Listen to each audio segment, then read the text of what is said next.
Hey boys, hey. Welcome back to my channel. It's Mama Beauties here. Welcome. I hope everyone is doing fine and amazing and having such a great weekend or getting ready to have a great weekend. I finally got my car back yesterday. Oh my gosh, it's been like weird having a car just because I didn't have one for so long. I want to share with the community that no matter how long that you've had a mechanic in your life, it is always a possibility that they will try to dupe you and pull the wool over your eyes. And a mechanic that I have been using for decades and my godfather has been using for decades, I don't want to say that he robbed me, but what happened was he told me that I took my car in there because it was dinging low oil pressure, and I have an older Lexus, but it only has 125,000 miles on it, so there's no reason, or 130, I don't know, somewhere in that range. And so it's only had one owner, and so it's a really good car. There's no sense in just throwing it away. Plus I have no car payments, so it was dinging low oil pressure and dying on me. So I took it in, and he told me it was my timing belt and that he was going to change the water pump and do all the spark plugs. And there was a sensor that was messed up, and there was a cable that was messed up. And he told me that I needed all that stuff to be fixed. And it came out to be $1,179. But it is a 2002 Lexus, you guys. And so it needed a timing belt. It what come to find out though, as I drove it off after I gave him the money, it still was dinging at me saying low oil pressure. So it still had the problem that I originally took it in there with. Now, it needed a timing belt, yes, because it's a 2002, but it could have waited until after the first of the year. It could have waited till 25,000 miles. It was not broke down because of the timing belt. So that's the first thing that he did wrong to me. So then I went back in there and I said, I turned around. I only got it like 5 minutes down the road. I turned it back around because I was afraid it was going to die on me, and took it back. And he said, oh my gosh, we heard something in there. I think it's your oil pump. Well, I thought it was the oil pump to begin with because it was dinging low oil pressure. So even me not knowing a thing about cars, I said that it had something to do with the oil pump, and he fixed the oil pump, and that ended up being another $1,500, you guys, because the oil pump for the Lexus itself was like $300, and then the labor for it was $700, and then all these little taxes and surcharges. So in the end, I paid $2,700 for my car to be fixed. And I finally got to pick it up yesterday, and I had to take a loan out to be able to pay for it because I had who has that much money laying around right before Christmas? I already am giving my children a humble Christmas. I wasn't about to give them absolutely none. And by any means am I telling you this story to get money, because I do not want you guys to send me a dime. If you think about sending me money, what you need to do is go out and buy yourself something, because it's the holidays. And just for the simple fact you thought about sending me money, you should go and reward your own self and buy yourself something. I'm not asking for money. I already got the car out. It's driving. It's good. But my point is that this man saw an opportunity right before Christmas. He was struggling and worrying about how he was going to afford his Christmas, I'm sure. And so he ended up getting a timing belt out of me before he fixed the actual problem, which was the oil pump. Even though I needed a timing belt, it could have waited until after the holidays. And it doesn't matter your mechanic, how long you've known them or whatever. It's just better to take it to the dealership, because I could have taken it to the dealership and paid probably $2,000 for the oil pump instead of $1,500, but I would have had it warranted and would have known that that's exactly what it needed. I would have given a printout detail. So anyway, when I go back yesterday to pay for the oil pump, which was $1,500 for the oil pump, and because of the labor, they said, was so much. But I just have to trust them. So I drive it off and it says VSC, check VSC. It starts dinging at me. The low oil pressure ding went away. And now I have this new ding that says VSC off. So the engine light is not on or anything like that. It just, there's also a little light on it that says VSC off. And so I'm just going to barely drive it and wait until I can pay this loan down a little bit and I can afford to take it to the dealership, because now the oil pump is fixed and yes, it runs, but now there's different lights binging at me that didn't even go off before I took it in there. So, and I have no idea what VSC means. But moving on to the book, that's just the story I wanted to share with you guys. No matter how much you know somebody or how long you've been using them, people are hungry during the holidays, and that opportunity will present itself and people will take advantage. So just keep that in mind and be aware. I just had no other choice right before the holidays, so it is what it is. Now let's start. I didn't even get to read the chat, so let me see if there's anything I need to address before we get on to the book. My Daddy is a Hero, you guys. I finished it in the last 2 days. It was the only relaxing thing that I actually was able to deal with in the last 2 days because of the car situation. But I did enjoy it, you guys. Let's see. You do have to know a lot about psychology words to understand the ending of it. You will love the beginning of it.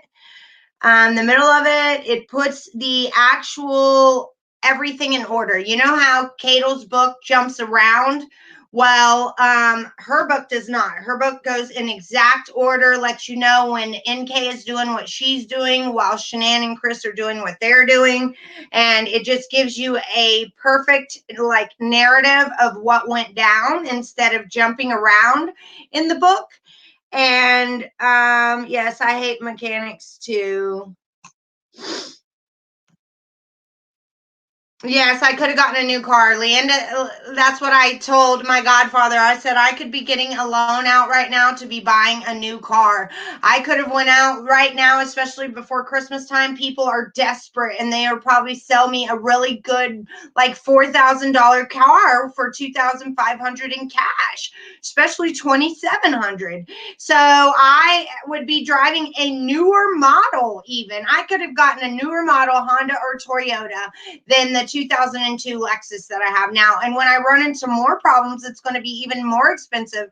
But I'm just taking it to the dealership. I'm done dealing with mechanics ever in my lifetime. Okay, so before we jump into this book, let's talk about Cato. Yes, Cato, I heard. You guys, I found the most amazing YouTuber. Well, I didn't find it. I believe, was it Tish? It was either Tisha, or Tree.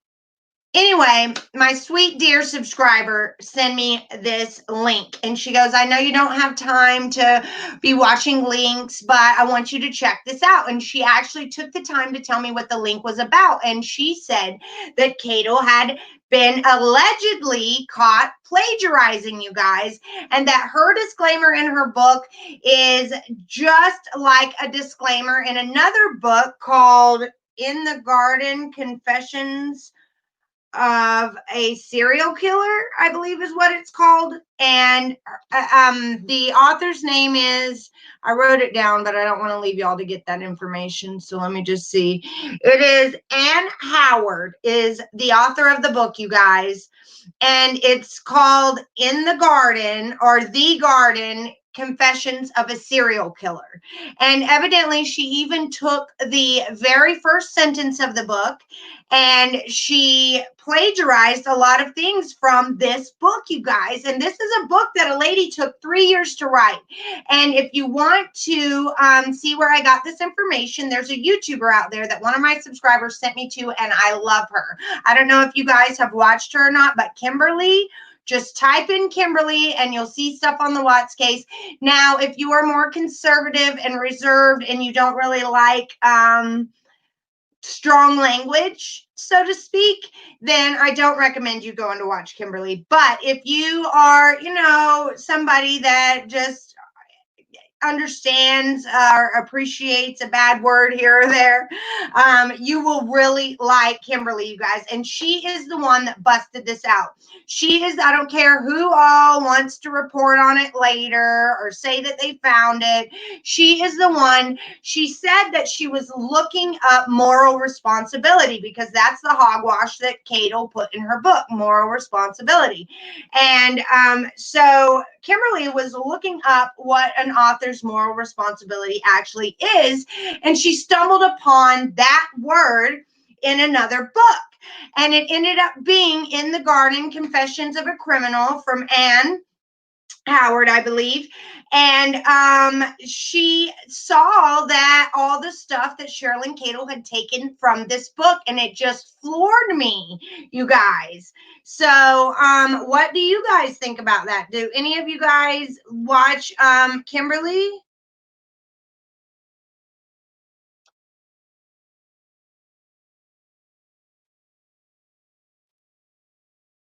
VSC can be dangerous, so be careful. It's a vehicle stability control and keeps the car from sliding in the rain or snow. Oh my gosh, Lily, thank you. Wow, and it's raining all day here today. Cato's going to be called out publicly for plagiarizing from a published author's book. Amen, Kathy Clifton. Can I get an amen for those in the back? You guys, that is not right. She was an author of Reader's Digest kind of stuff, of editorials, of her local newspaper. Like, come on, really? You had to take the disclaimer and the opening sentence. I mean, I took a deep breath as I started to write this book. Was one of the things that she blatantly, word for word, you guys. And here I was worried about reporting on her chapters and getting a copyright strike on her chapters. And I changed all her words into different words so I wouldn't. But it was a plagiarized book to begin with. I mean, come on. There are some things that bothered me, but when she described NK as needing shower and stocky build was everything. Oh yeah, that was funny. So Ivy Lynn, you read the book? You read Perfect My Daddy is a Hero?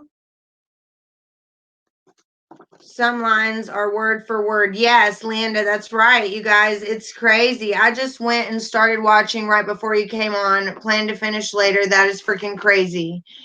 Yes, it is. It's Kimberly. You just type in Kimberly. And I don't know how to find people's URLs, or I would have the link down below, you guys. Even when I make someone a moderator, I don't know where to find their URL. So I just go to their comment and I make them a moderator from their comment because I cannot figure out how to find someone's actual channel URL. I guess I could have done the URL for the video. But yes, Kimberly is awesome, you guys. Kimberly is great.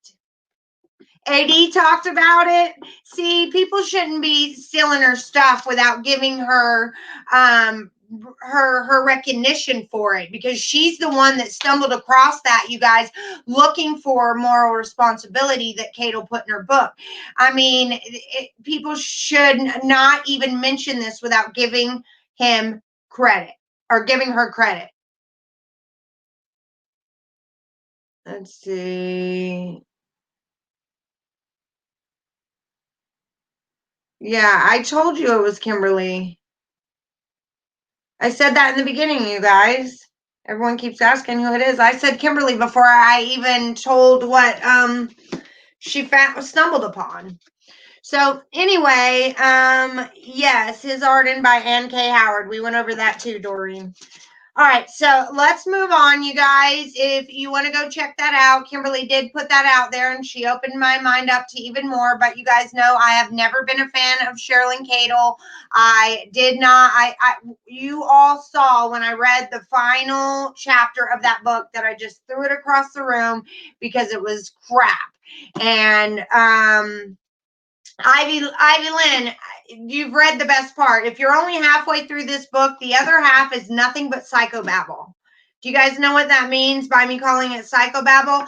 She has analyzed Chris in the second half of the book. And ethically, you're not allowed to analyze as a psychologist someone you've never met. So she makes sure to put a disclaimer that this is all hypothetical. This is her opinion. This is not a diagnosis, and so on and so forth.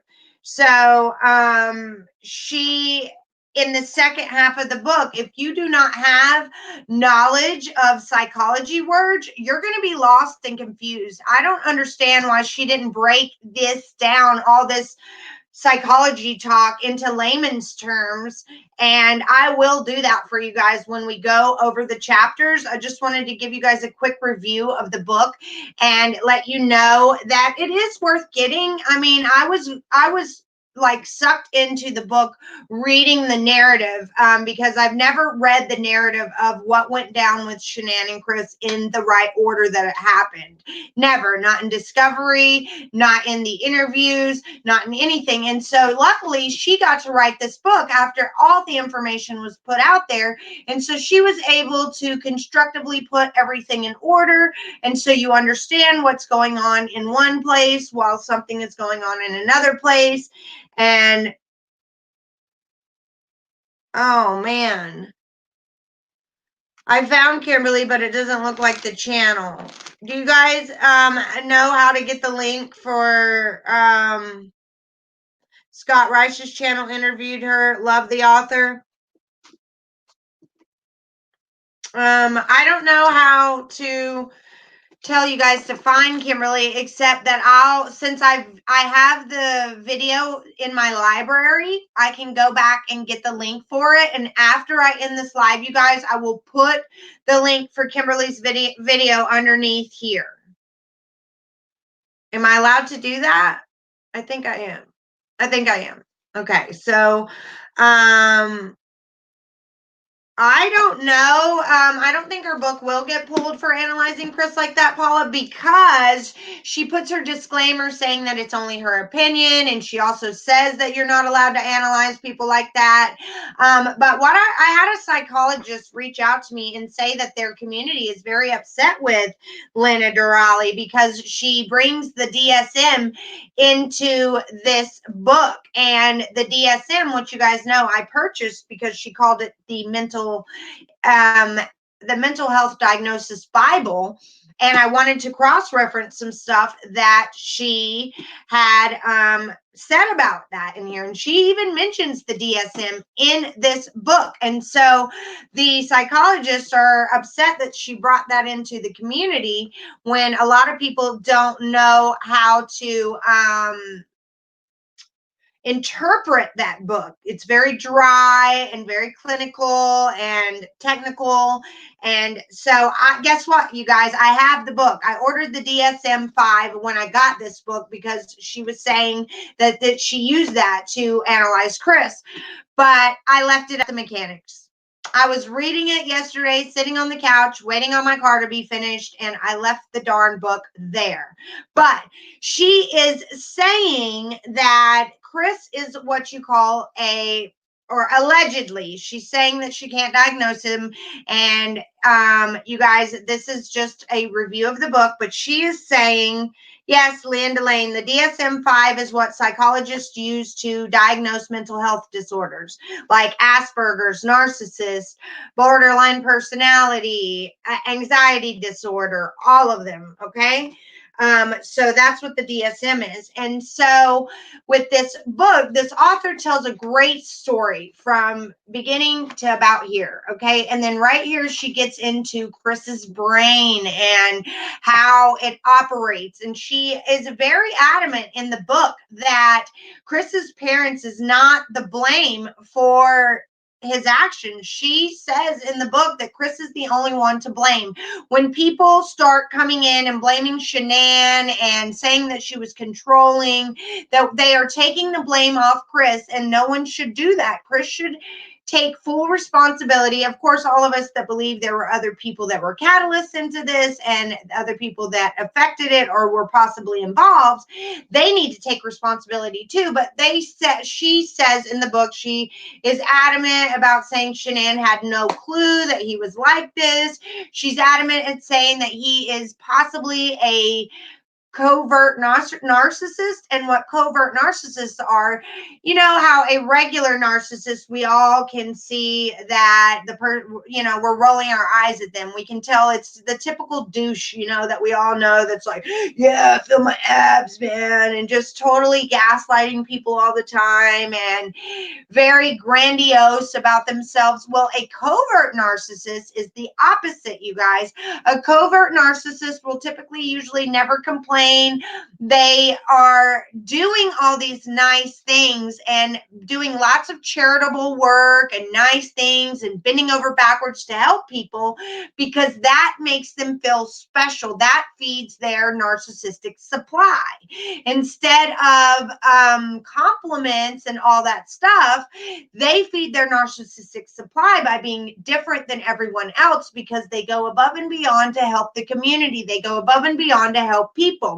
And this is something that Chris really wanted to do. And with a covert narcissist, they always go after initially weaker people. And Chris has admitted that he went after Shanann when she was really hurting with lupus and been diagnosed with her fibromyalgia. She was hurting really, really bad. She was low. She had rejected him a couple of times. She was having a hard time with her illnesses. And so she's saying that that's when Chris, wouldn't take no for an answer. And he was feeding his own narcissism by letting her lay on his lap for 5 hours because it was making him feel like he is above all the rest. And so people like that do a lot of charity work. There's people like that in the church, and that there's politicians like that. There's just people that we would not know were narcissists because they're so kind and nice and never complain. So, then she's saying that he is a psychopath, that you can tell because of his lack of empathy, his never showing any empathy, that he is a complete psychopath, and that he never loved Shanann, that he's not capable of love, and that, let me see, some other things I wanted to point out from the book. Now we're going to go by chapter by chapter, and I will break it down for you guys. But I really do kind of want you to get the book. So I'm going to do like chapters 1 through 5 and like that. So I'm not giving away too much. I mean, it really is worth $15.99. I don't know what you guys think. But what do you mean? Oh, this case keeps morphing. Are you talking about the Cherlyn Cadle plagiarism foxglove, or what's the drama that's morphed now? There's really not much drama morphing from this book. It's everything we already knew. It's just that a psychologist broke him down. She said that a narcissist will never get diagnosed, that Chris has already made that clear by not getting a diagnosis his whole life, even though he knew he was different, and not getting one in the prison either.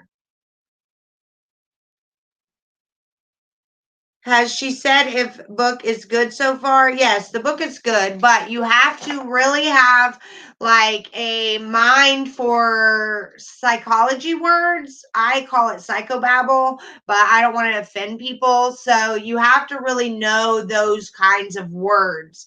Like she does talk about Asperger's briefly in the book as well. So the first half of the book is perfect read. It puts everything in perspective, everything that went down, that leads if you are new to the case or you're not really sure how everything happened, then I strongly recommend you getting this book, because this book really does break it down. It lets you know when NK is Googling wedding dresses and what's going on with Shanann and Chris at the same time. So instead of having to piece it together yourself, the book pieces it together. But in the end, the author seems to know for certain, even though she says that she shouldn't do that with people that you don't meet, that it's unethical to diagnose people you've never met. She seems to really think that he is this communal narcissist and a psychopath. So she breaks down narcissists for you. She lets you know what kind of people narcissists go after. She lets you know the 3 steps of a narcissist when they're trying to win you over. When there's a second step, and then the ending step is when they dump you.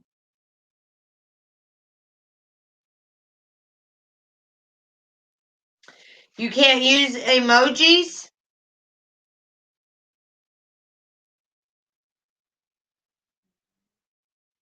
Thank you, she gave up. I didn't know that. Thank you so much, Chronic.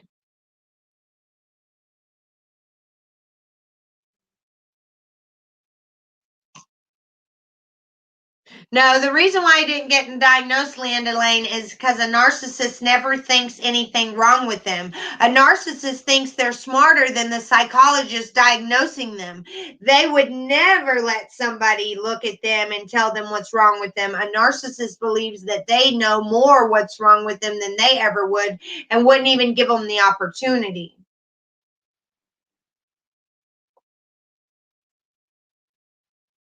Yes, it is. And she admits that, Crystal Grandoff. She admits that she is by no means diagnosing him, and that it is illegal and unethical and not okay to diagnose like politicians or people that you've never met. But they do have them do it in college as, you know, as a learning experience. They tell them, they pick somebody and say, you know, diagnose this person.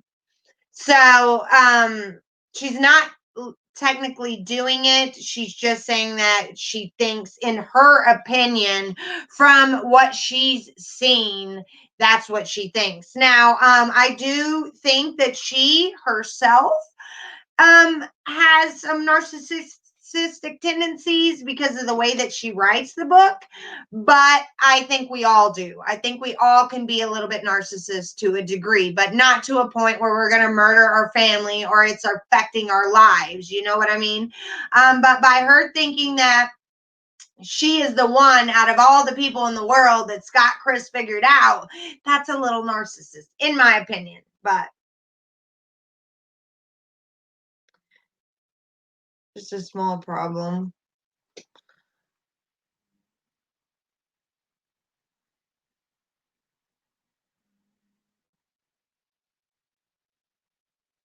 Asperger's is no longer is DSM now under autism. I know, I have it, Diana. Me and my son, I have lots of videos on this channel about Asperger's, and it is high functioning autism. You are on the spectrum. You didn't used to be. The psychologists are working together to try to get it in the new DSM as a personality, under personality, but and not autism. But yes, Asperger's is not called Asperger's anymore. It's called high functioning autism.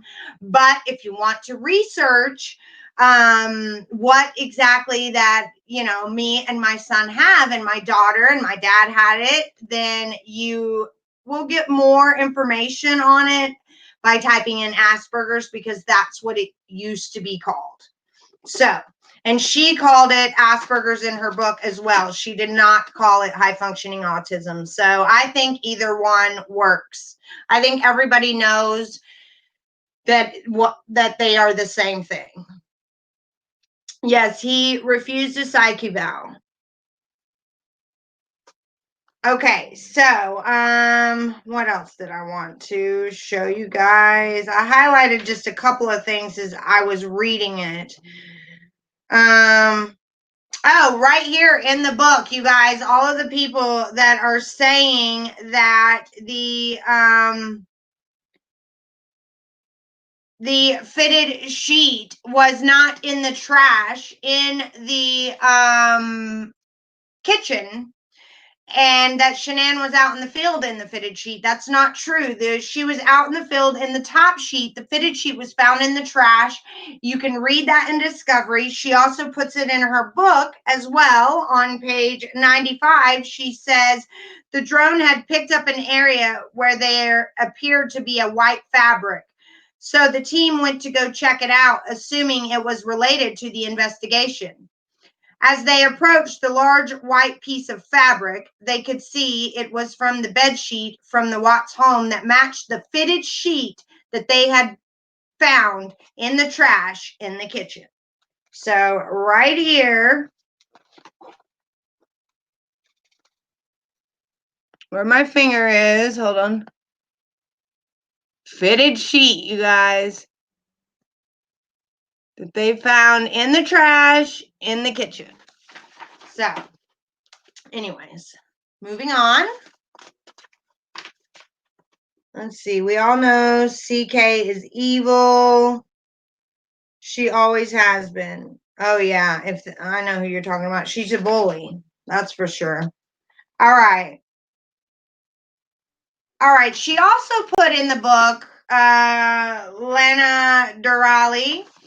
She put that Chris confided in Nikki about his financial troubles and the bankruptcy. Nowhere did NK say that she said she found out about the bank. He did tell her they were house broke, but he did not tell NK that they were bankrupt. She found out that they had filed for bankruptcy in the news afterwards, and you hear her talk about that in one of her interviews. So that was a mistake. And also she you know how when Chris was doing after Chris's polygraph and he failed it miserably and they were talking to him, that Tammy Lee gave him the scenario of the girls being murdered by her mother, because she said there was another case where a mom did it because she didn't want the kids to be without her, something like that. Well, she is saying throughout that whole chapter that Coder is the one saying all that. She got Tammy's words wrong. It's supposed to be Tammy saying all that in the book, and she is saying in the book that Coder is saying it. So if anyone has read the book, go back and look, and you'll see what I'm talking about. That she gets it mixed up of who is saying what in that in that first confession of Chris's. All right. Cato's connected somehow to NK or the Watts. I'm an educational advocate for children with disabilities. I represent lots of clients with autism. That's awesome, Diana. Thank you for your service. A lot of us here in North Carolina, I don't know where you live, but in North Carolina, you get a diagnosis and you're thrown out. That's it. You got to find your own resources. You've got to do your own education.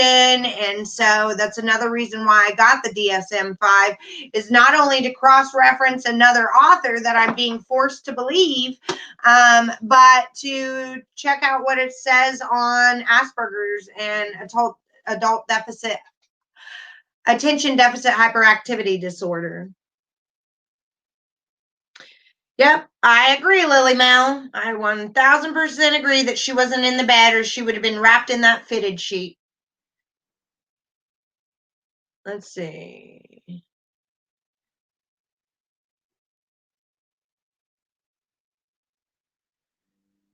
Karma has no expiration date. The message of the book seems important to at least draw attention to what covert narcissists are. They appear benign on the surface, but are, yes. Lola's mom, I totally agree. I actually told my daughter I want her to read this book, and I was going to get to that. I've only was at the beginning of it, but towards the end, it does describe a narcissist. It helps you understand that not all narcissists are grandiose. Some narcissists actually do charitable work. They're communal narcissists, and some narcissists are able to hide behind how wonderful they are. So let me just keep going, see what else I highlighted. And we will go over all of that when we go over the book. But I want to get done with Discovery before we go over this book, because we have another book coming out in July, and I want to get over the discovery before that book comes out. So on June 2nd, one day after Shanann's pregnancy announcement on Facebook, Chris got an email from Nikki. In the email, she thanked Chris for being so honest with her and told him that truthfulness was underrated.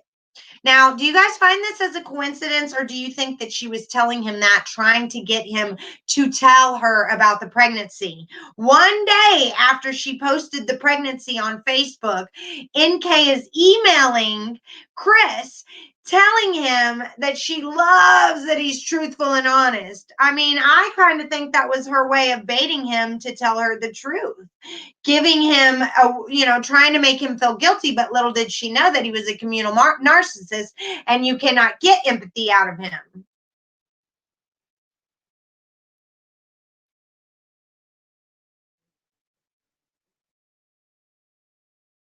I don't want to be diagnosed, because you get treated differently, and I already know from my son being diagnosed. So I am good on that.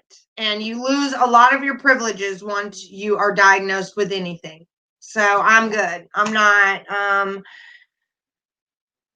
yeah, I'll go see a counselor and I'll get therapy, but I do not want to go to a psychiatrist. I do not want to be put on any medicine. It's already hard enough that I'm taking subs again. And every time I go see a psychiatrist for my Asperger's, they want to put me on medicine, and I don't want to be on medicine.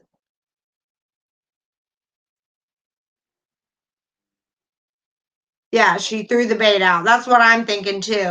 It's just weird that she would email him that one day after she posted about the pregnancy video.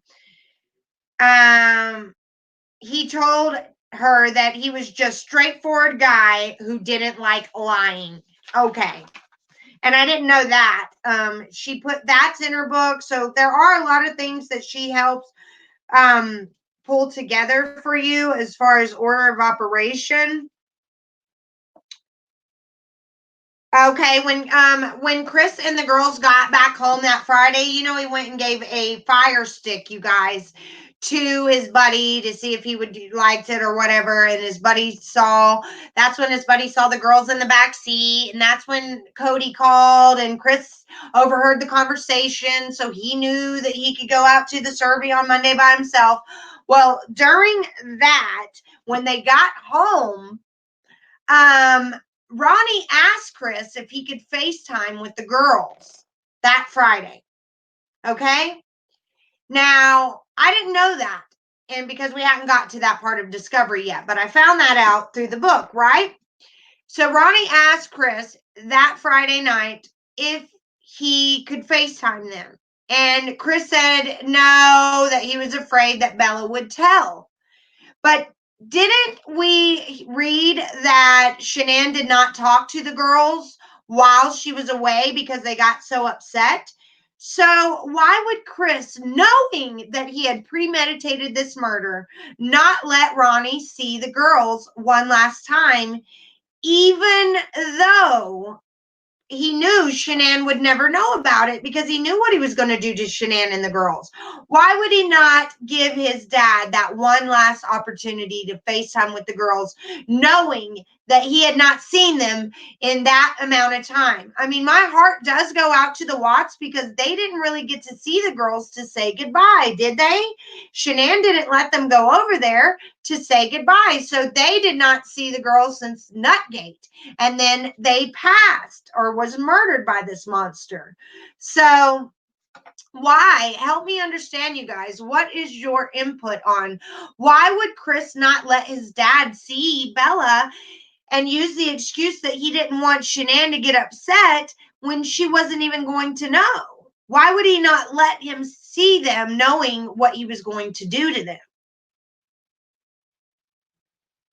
And his dad was his hero. His dad's the one that he had this great connection with. But his dad asked to see these girls on FaceTime, and he used Shanann as an excuse on why he couldn't, which just made even more resentment towards Shanann from Ronnie, and knowing he was going to kill them all and that he would never get to see them again. Why would he not have some kind of compassion towards Ronnie? Because he's a psychopath. Because he's a psychopath. And never would I ever want to write a psychopath in prison. Just because he's in prison, you guys, doesn't mean he's not a psychopath anymore. He would not even let his own hero, his own father, who he knew would never see those girls again, see Bella one last time. And instead of saying no, he didn't want him to, he blamed Shanann again just to stir that pot, just to make Ronnie hate Shanann even more.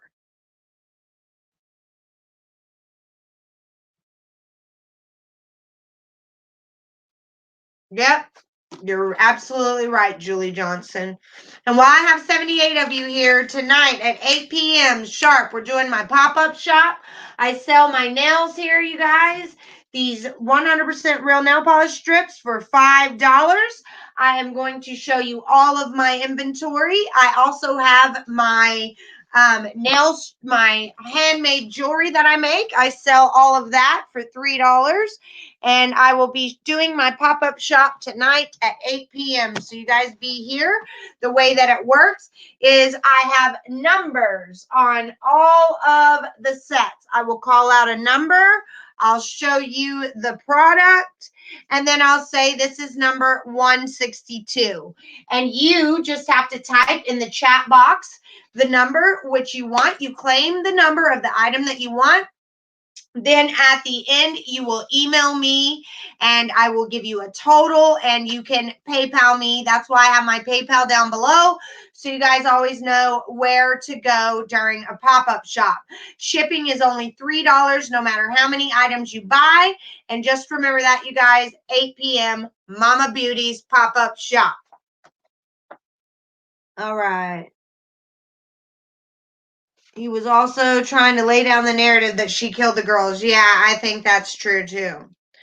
Okay, let's see. What else? What else? I read some of the stuff about narcissists to my daughter, you guys, just to, you got to be aware. She also gave some red flags of what you need to be aware of for these kind of narcissists because they don't show signs. Genetics and the brain seem to have an obvious influence on criminal behavior and personality pathology. But environmental factors can certainly contribute, influence, and exacerbate issues that are already there. So, Chris could have gotten this from his mother. Yes, it could be something that he inherited, or it could have been inside of him only, and his mother does not have it. But being controlled the way that he was for so long exacerbated it and made him a product of his environment and just fueled the monster in him. Miss Howard had lowered reviews on Amazon because of this, so bought her book and gave her 5 stars. She is very strong from a background and articulate. Oh, yes. Are you talking about the lady about the garden?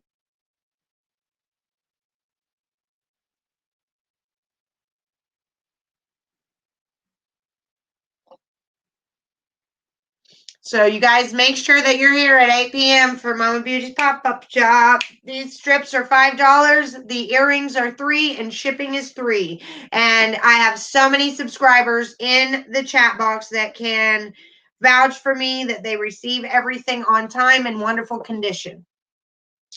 Okay, so now this is what happens in the beginning when you meet a narcissist, you guys. This is something that you can be aware of. I want all of you women and men to be hyper vigilant with this. If you are in the dating scene, if somebody is automatically love bombing you right when they met, saying that you are the one, you are the only one in their entire life that has ever made them be able to do this, or that they feel so connected to you that you are their soulmate just within weeks of meeting them. If they are just showing you super grandiose, signs of affection, then that is a red flag. Please be careful. But she says, the author says, that if someone you don't know well seems certain about you being the one for them, that may be reason to give you pause. It takes a long time to get to know a person well, which is why we date before we commit. Yes. And the way the modern generation, you guys, is doing this Netflix and chill, like right on the very first night you hang out, Netflix and chill is code for watch a movie and have sex.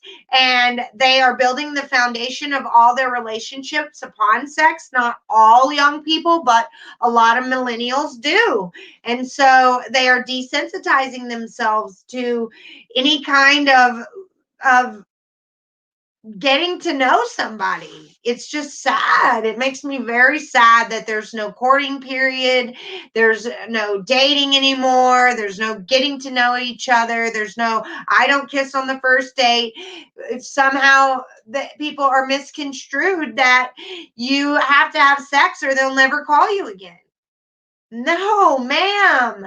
That is something people earn. That is something that you reward somebody that you are falling for with, not something that you just automatically serve up on a hot platter.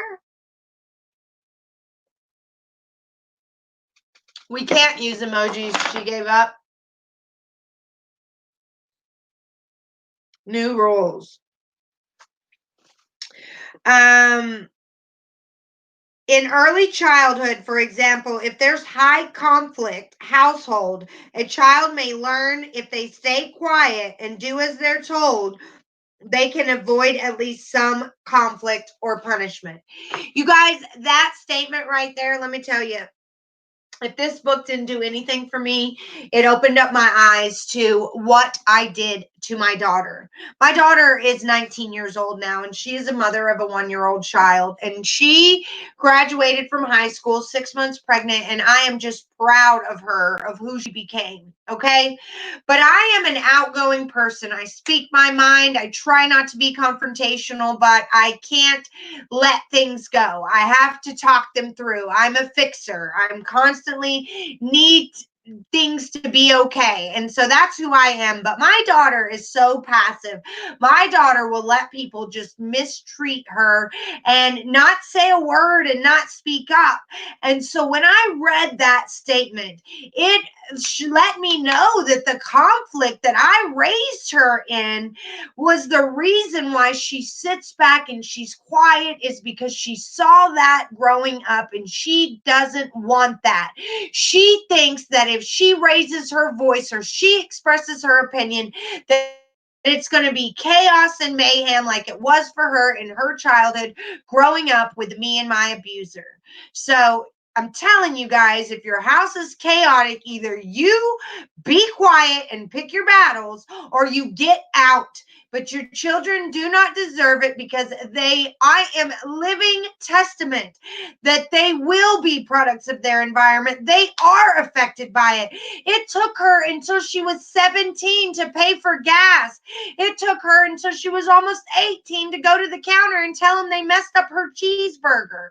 So please. And I always just thought, oh, she was born that way. But when you hear a psychologist, is that what she is? Or somebody with a psychology major say, in early childhood, for example, if there is a high conflict household, a child may learn if they stay quiet and do as they're told, they can avoid at least some conflict or punishment.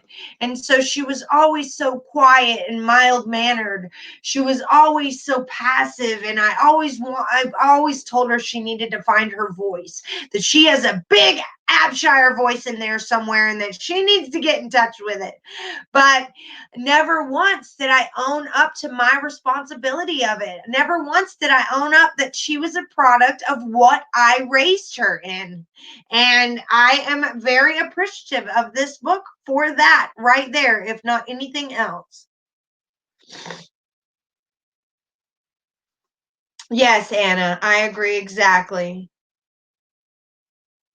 Yes, Chronic Life is amazing, you guys. Chronic Life is an inspiration to us all. She just had surgery this past Monday. The Monday before, she's got cuts and bruises and scrapes all over her from her medical problems. And she is still here, smiling with bells on, always here to lift me up, sending out a text message to see if my day is going well.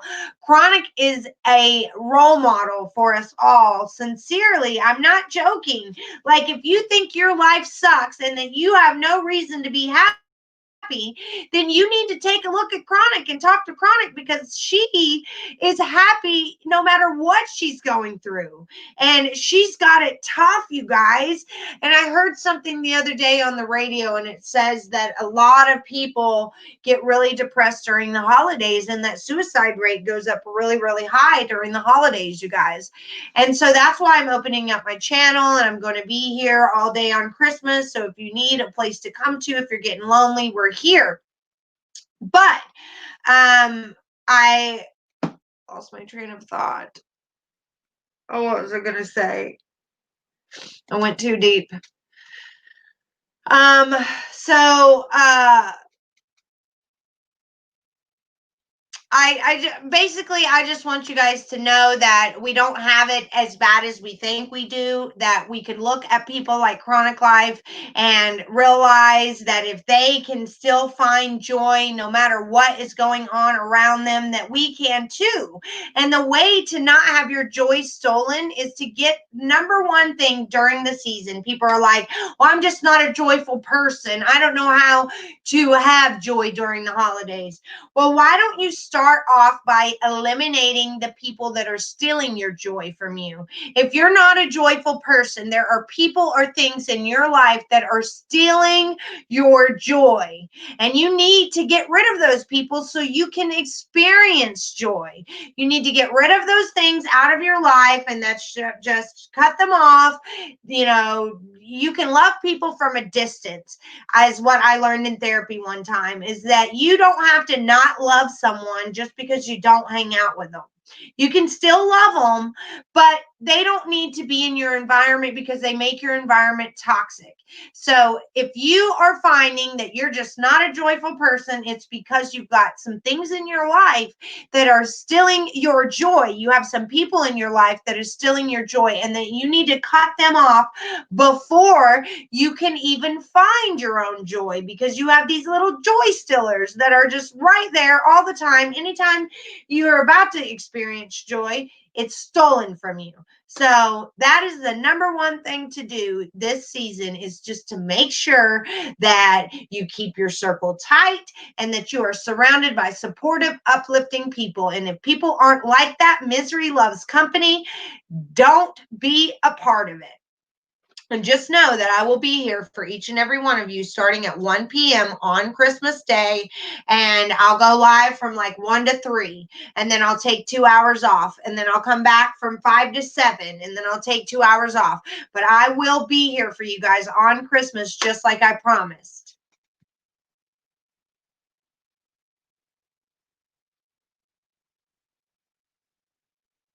Yeah, Joyce Cherry, a lot of women do that. A lot of women think that a baby will save their marriage, but we don't know, Joyce Cherry, that Chris wasn't begging for the baby. He flipped a switch when he met Nikki.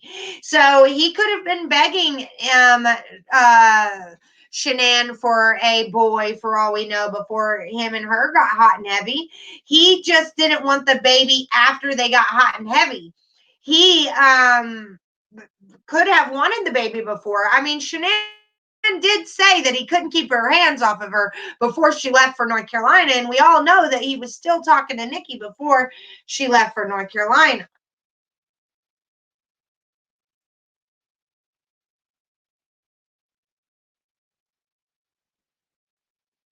Exactly. You can, people are always like, I hate my life. I wish I had a different life. I wish that I could move away. I wish I could.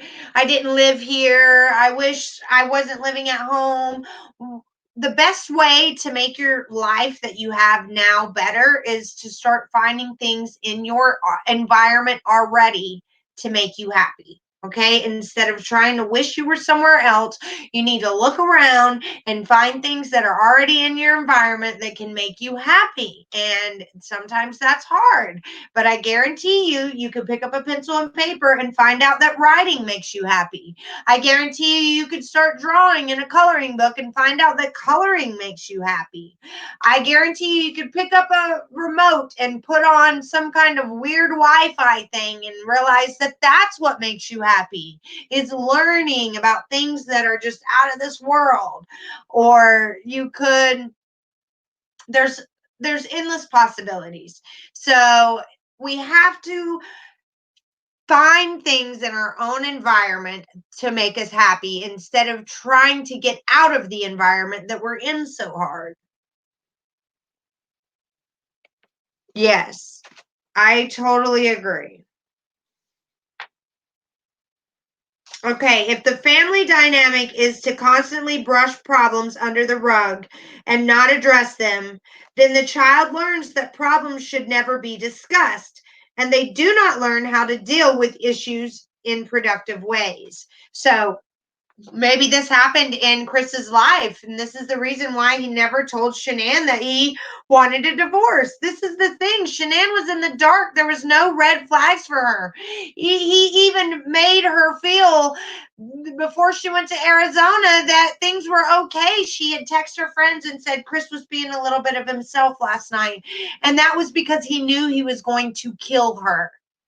And had he just been straight up with her and said that he was having an affair or that he wanted a divorce, just straight up said it and didn't say, well, not right now. When he told her he wanted a divorce, he said, well, not tomorrow or anything.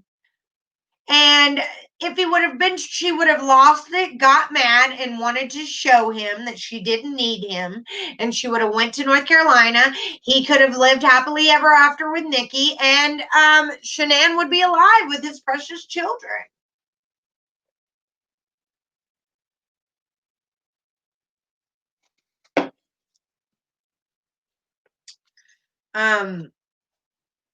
Let's see what else I highlighted.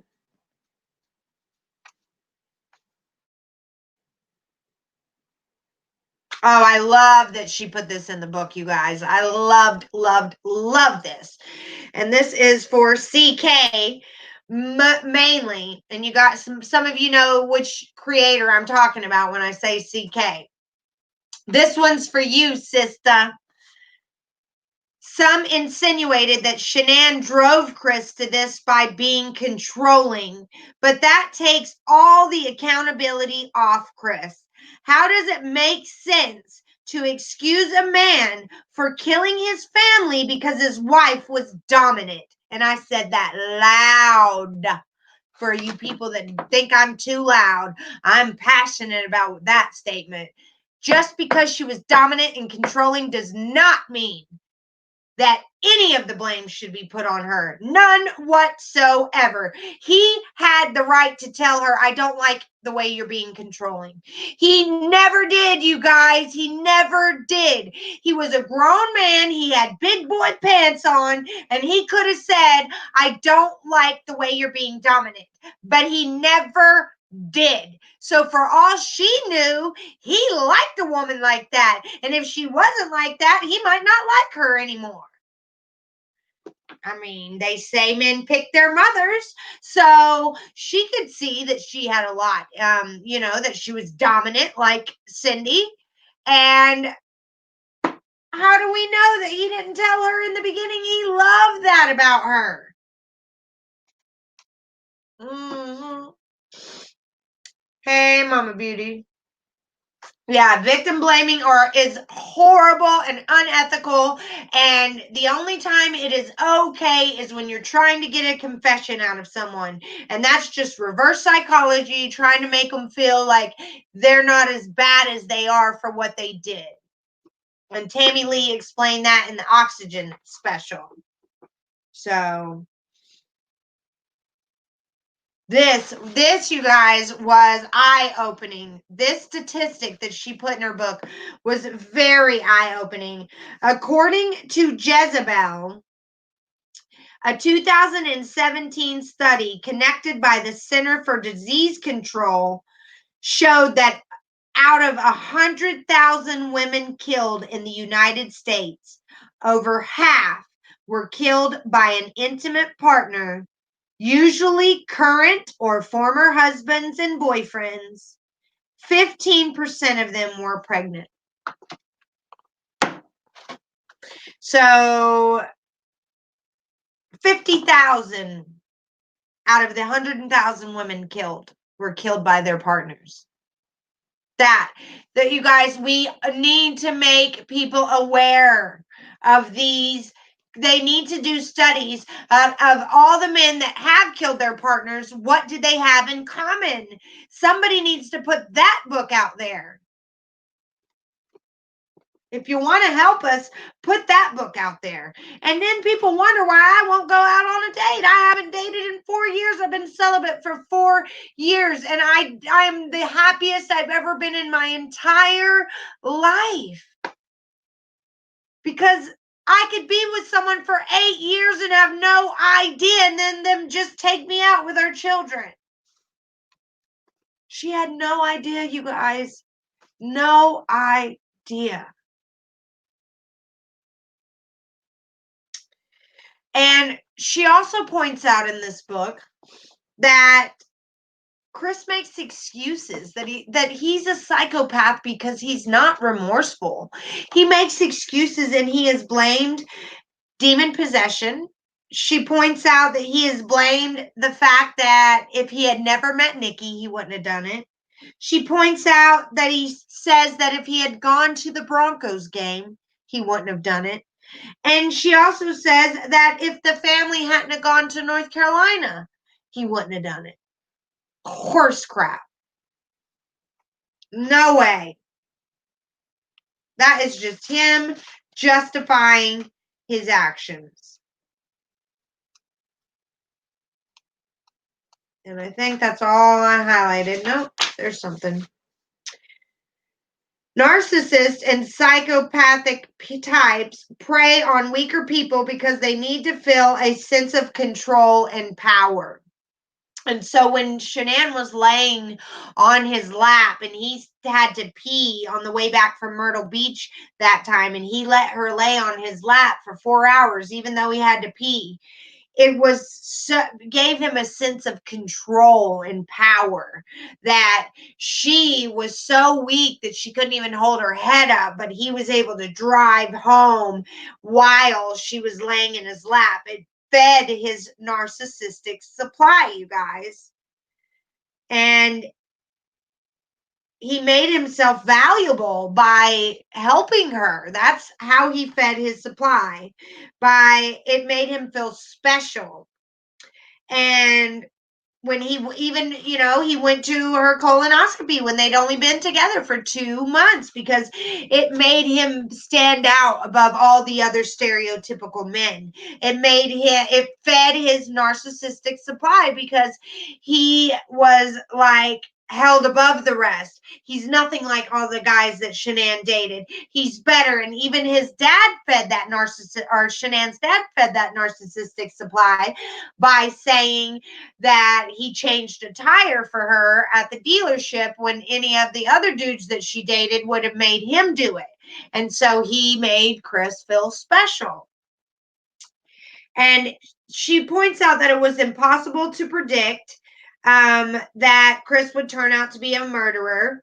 After 8 years, the devalue stage emerged. So first there's the love bombing stage, when they just are all about you. They usually pick somebody that is weaker than them, and they're like, quick, this is the red flags you guys need to look for.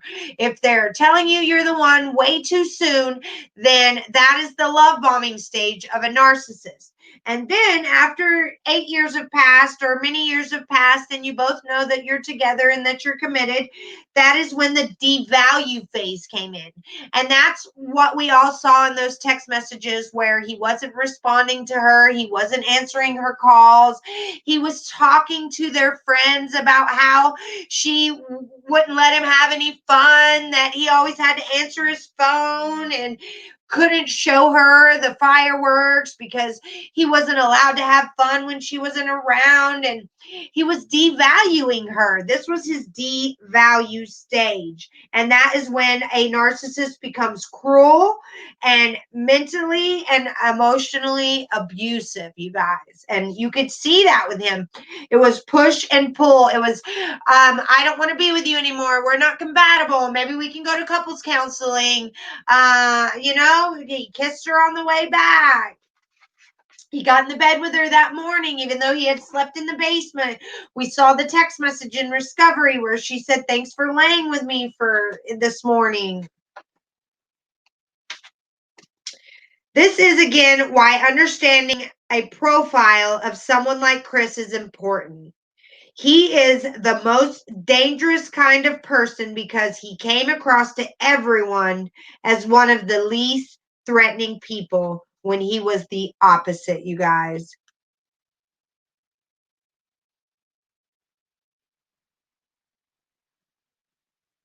See, my son is the opposite. She gave up. My son has high functioning autism and ADHD, and he acts crazy in public, but he's normal at home. I mean, he in public, he knows that I can't do anything, and so he really acts out. He's even told me, if you can't spank me because these people will get mad at you, they will get mad. So I know what you mean, though, by having a Jekyll and a Hyde. When my son's not on his medicine, he can be very mean.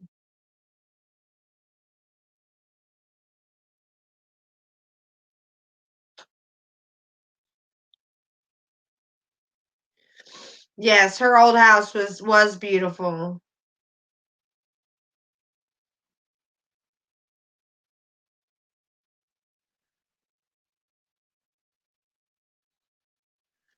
I know what you mean. She gave up. Mine can be like that too. And they've learned, they're mimicking by what things they've saw. They see people treat each other like that on TV. They see people act out on YouTube, and the world has shown them that. She gave up.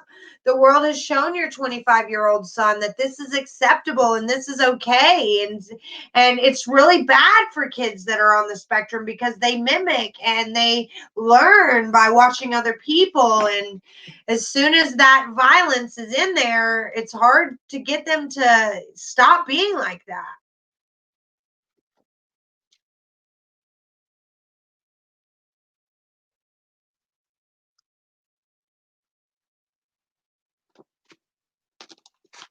Yes, my son has lots of rage moments when he's not on his medicine.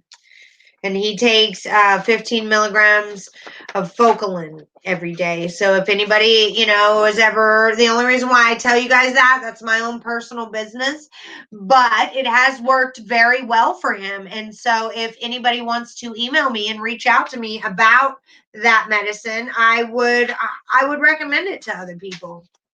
But he's on a very low dose of it. Let me give you guys my email. And he's been on that same dose. I have not taken him up on it because I don't give it to him all the time. I only give it to him 5 days a week, or when he is not, focusing with his school. There's no sense in giving it to him on the weekends when he's not studying.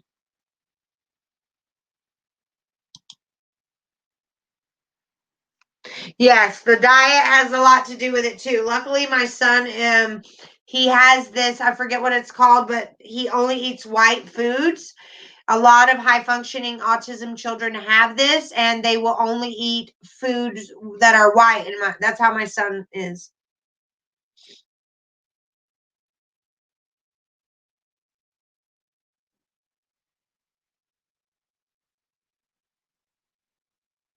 Yes, Kathy.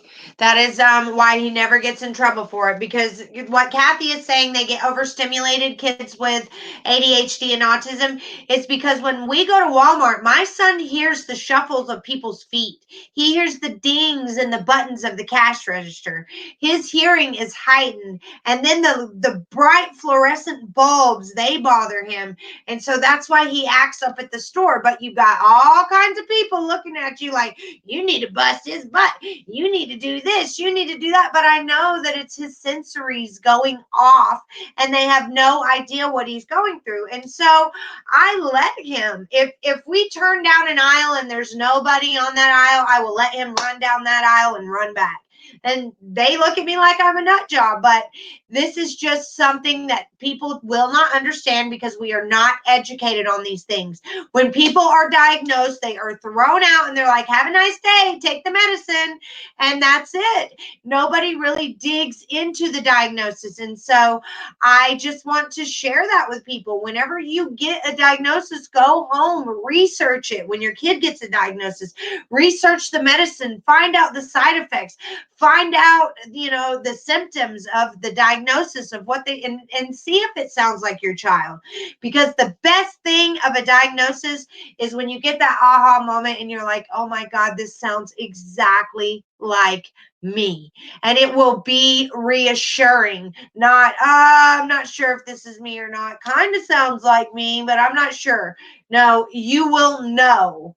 And so it's real. I don't know about your states that you live in, but in North Carolina, they just like to sweep it under the rugs. They'd like to sweep everyone with autism under the rug and pretend like they didn't exist. And they do not have any kind of programs. They do not have anything whatsoever. My son doesn't even get disability. Mm-hmm. I worked on one with an Aspie for 5 years. They know more than we think. Oh, yes, I know that's right, JKTV. They know way more than we think. Way more. And the best part about it is I have Asperger's. So my son has somebody that he can't manipulate.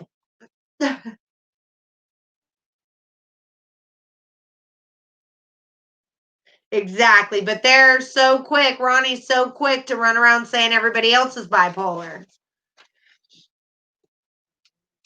All right. And it does touch on a little bit about that and Ronnie, how Ronnie had a drug problem and how it did not bother Chris, that he said it didn't affect him. And that was a sign of a psychopath, that problems can happen in the family, intense problems in the family, and a psychopath is just not affected at all. And his dad was supposed to be his hero, but it didn't bother him when he left that he got on drugs really bad.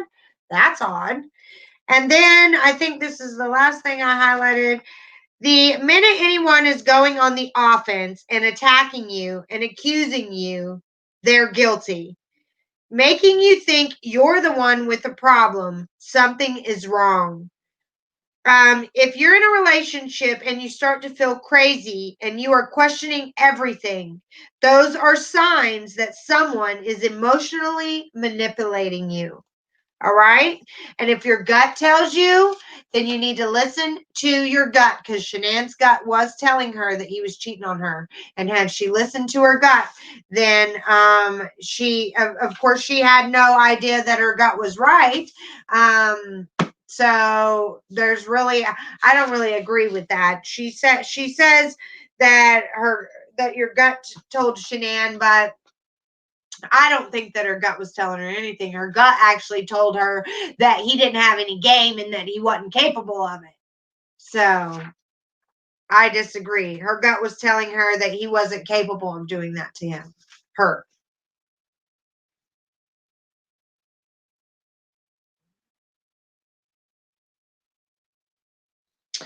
And then David Baumhauer of the Frederick Police Department has stopped working since March of this year, you guys. And that the Denver Post reported that he had to leave because of his severe PTSD from this case. that he has flashbacks when he sees little girls and that he can't even go out in public, you guys. He is forced to stay inside. That is awful. That is so awful. That breaks my heart for him and Tammy. And that's it. Basically, all I want to tell you guys about the book. I highly recommend you getting it. You just click My Daddy is a Hero by Lena Derhally. Okay? On Amazon, and it's $15.99. It comes in 2 days, and I highly recommend you read it. There I am. After I read Discovery, I am going to break it down, but it'll be after Discovery, you guys, and we're only on page 600 of 1,900 and something pages.